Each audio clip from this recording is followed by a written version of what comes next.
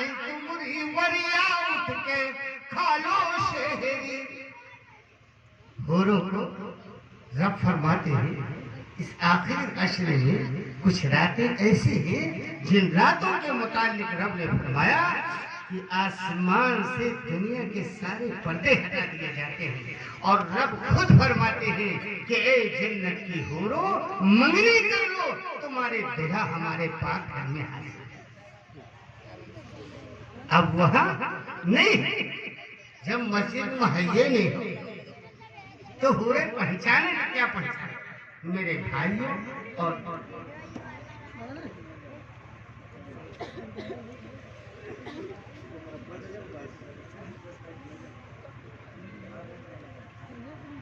درود پاک پڑھیں. اللہم صلی علی محمد وعلی آل محمد کما صلیت علی ابراہیم وعلی آل ابراہیم انکا حمید مجید. میرے محترم حضرات اور معزز صاحب، تو میں یہ کہہ رہا تھا کہ جنت ہے اور ہم نے ساری چیزوں کے بھاؤ کو جانا ہے اور اگر نہیں جانا ہے تو ہم نے اپنا بھاؤ نہیں جانا. ہم نے اپنا بھاؤ نہیں جانا ہے کہ اللہ نے ہم کو کس لیے پیدا کیا. اللہ نے یہ جتنے نقشے بنائے ان سارے کے سارے نقشوں کو رب نے بنایا ہمارے لیے. چاند کو اللہ نے بنایا ہمارے لیے، سورج کو اللہ نے بنایا ہمارے لیے، زمین کو اللہ نے بنایا ہمارے لیے، آسمان کو اللہ نے بنایا ہمارے لیے.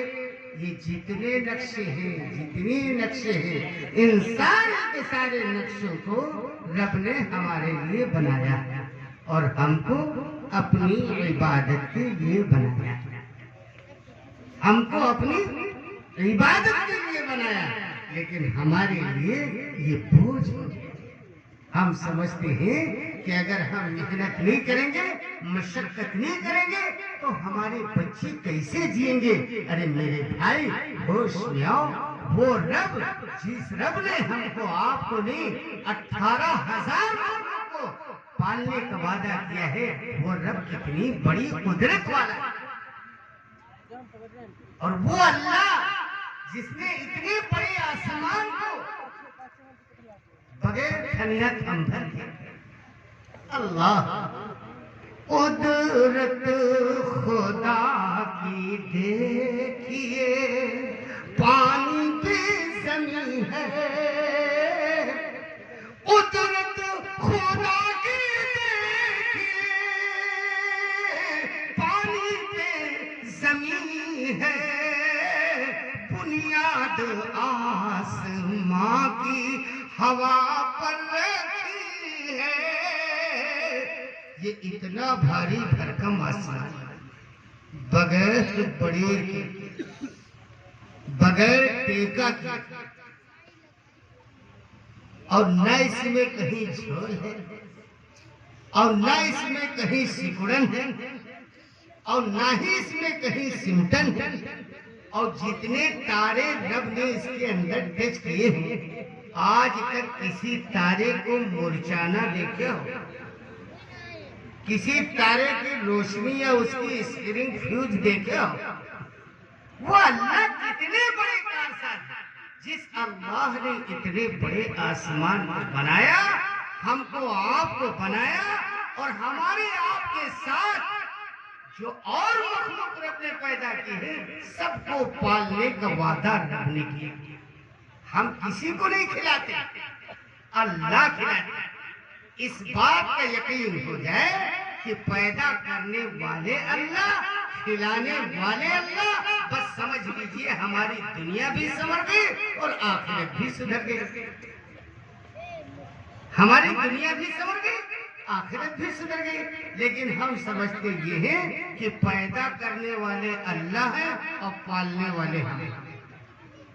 اور وہ اللہ کتنا بڑا کارساز ہے. یہ 18,000 مخلوق کو اللہ کھانا کھلاتے ہیں. کسی مخلوق کو اللہ پانی سے پالتے ہیں، کسی مخلوق کو اللہ ہوا سے پالتے ہیں، کسی مخلوق کو اللہ گوشت سے پالتے ہیں، کسی مخلوق کو اللہ پھلوں سے پالتے ایک مخلوق ہے جس کو اللہ انسان کے خون سے پالتا، ایک مخلوق ہے جس کو اللہ انسان کے خون سے پالتا۔ اور اگر ہم سے آپ سے رب یہ مطالبہ کر لے، رب اس بات کی مانگ کر لے کہ جس مخلوق کو ہم نے تمہارے خون سے پالنے کا وعدہ کیا ہے، ہر مہینے میں 50 گرام خون دینا پڑے گا۔ کتنے لوگ ہیں جو دے دیں گے؟ کتنے لوگ دینے کے لیے تیار نہیں ہیں؟ اور اللہ نے اس مخلوق کو انسان کے خون سے پالنے کا وعدہ کیا ہے، وہ مخلوق ہے کھٹمل۔ کھٹمل کو کبھی دال چاول کھاتے نہیں دیکھا ہوگا، کھٹمل کو کبھی ناپدان میں پانی پیتے نہیں دیکھا ہوگا، کھٹمل کو کبھی بھینس کا خون پیتے نہیں دیکھا ہوگا۔ کھٹمل کی زندگی کا دار و مدار انسان کے خون سے، اور کھٹمل کو موت بھی نہیں آئی۔ کھٹمل زیادہ ہو جائے پلنگ کو کھڑا کر دو، اور آپ یہ طے کر لو کہ جاؤ رہو 40 دن ہم نہیں آؤں گے، تو تم 40 دن کی بات کرتے ہو، کھٹمل 4 مہینے کی نیت باندھ لیں گے۔ جیسے تم رمضان میں نیت باندھتے ہو بِصَوْمِ غَدٍ نَوَيْتُ مِنْ شَهْرِ رَمَضَانَ، اسی طرح سے کھٹمل نیت کر لیتا، جاؤ چاہے جب آؤ، چاہے 4 مہینے پاؤ، چاہے 40 دن پر آؤ۔ تو وہ اللہ جو کھٹمل کو پال سکتا ہے، وہ اللہ جو پرندوں کو پال سکتا ہے، کیا اللہ وہ ہم کو نہیں پال سکتا؟ اور ہم کو آپ کو پہلے پال کر کے دکھایا ہے۔ اسی لیے ہم کہتے ہیں کہ ہمارے بہت سے بھائی جو ہیں، ابھی میں گیا تھا تو کہنے لگے کہ مولانا صاحب، مولوی صاحب کچھ عورتوں کے بارے میں بھی کہہ دینا۔ تو ہم نے کہا عورتوں کو تو اللہ نے یوں ہی مقام بخشا، جو مقام رب نے ان کو عطا کیا ہے وہ مقام کسی ولی کو نہیں ہے، وہ مقام کسی قطب کو نہیں ہے، وہ مقام کسی عبدال کو نہیں ہے، وہ مقام کسی پیر کو نہیں ہے، وہ مقام کسی فقیر کو نہیں ہے، جو مقام رب نے ان کو بخشا ہے۔ کس کو؟ ماں کو۔ وہ کون سا مقام ہے جو رب نے بخشا ہے؟ ماں کے قدموں کے نیچے جنت، ماں کے قدموں کے نیچے جنت، کسی ولی کے قدموں کے نیچے جنت نہیں، کسی قطب کے قدموں کے نیچے جنت نہیں، کسی عبدال کے قدموں کے نیچے جنت نہیں۔ اگر جنت ہے تو ماں کے قدموں کے نیچے جنت ہے، اور باپ جنت کا دروازہ۔ ماں کو راضی کر لو، باپ کو خوش کر لو، بلا جھجک جنت کے اندر داخل ہو۔ اور جس کی ماں ناراض ہوئی، جس کی ماں ناراض ہوئی، ماں ناخوش ہوئی، خدا کی قسم چاہے وہ محراب میں جا کر مر جائے مسجد کے، چاہے وہ مسجد میں جا کر کے اور محراب میں دم توڑ کے، اگر ماں ناراض ہے، ماں زندہ ہے، اس نے معاف نہیں کیا ہے، تو جنت غیر ممکن۔ یہ ماں کا مقام، اور ماں کا مقام یہی نہیں ہے بلکہ ماں کا پیٹ جو ہے وہ جنت کی کیاری ہے، ماں کا پیٹ جو ہے وہ جنت کا نقشہ ہے، ماں کا پیٹ جو ہے وہ ایک جنت کا نمونہ ہے۔ جو چیز جنت کے اندر ہے وہ چیز ماں کے پیٹ کے اندر ہے، جو چیز جنت کے اندر نہیں وہ چیز ماں کے پیٹ کے اندر نہیں، وہ چیز ماں کے پیٹ کے اندر۔ جنت کے اندر عیش ہے، آرام ہے، کھانا ہے، پانی ہے، جنت کے اندر بننے کی جگہ ہے، جنت کے اندر بسنے کی جگہ ہے، جنت کے اندر بڑے بڑے پھل ہیں، فروٹ ہیں، جنت کے اندر دودھ کی نہریں ہیں، جنت کے اندر شہد کی نہریں ہیں، جنت کے اندر بڑے بڑے باغات ہیں، بڑے بڑے محلات ہیں. جس طرح سے جنت کے اندر ساری چیزیں ہیں، ساری نعمتیں ہیں. لیکن کسی عالم سے پوچھئے کہ مولانا صاحب جب جنت کے اندر داخل ہوں گے اور جنت کی نعمتوں کو کھائیں گے اور جنت کی نعمتوں کو پیئیں گے اور جنت کے عیش و آرام میں پہنچ کر کے کاش اگر جنت کی نعمتیں کھانے کے بعد پیٹ بگڑ گیا، پیٹ بگڑ گیا تو کوئی پیخانوں کا جگاڑ ہے جنت میں؟ پوچھو. پتہ یہ چلا کہ جنت کے اندر کھانا ہے اور پیخانہ. اگر جنت کے اندر پاخانہ ہوتا تو آدم کو آنے کی ضرورت نہیں تھی. آدم کو آنے کی ضرورت نہیں تھی. جنت کے اندر کھانا ہے اور پیخانہ نہیں.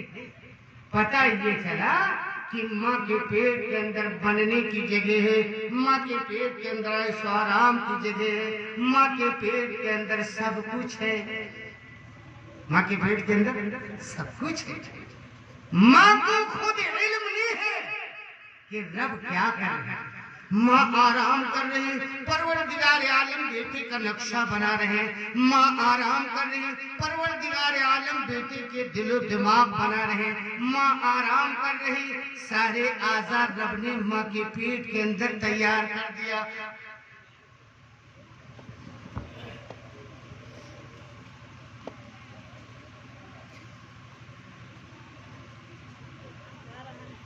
میرے محترم حضرات اور معزز، تو میں یہ کہہ رہا تھا کہ اللہ نے سارے اعضاء ماں کے پیٹ کے اندر تیار کیا. وقت ہو چکا ہے، حضرت والا تشریف آنے والے ہیں.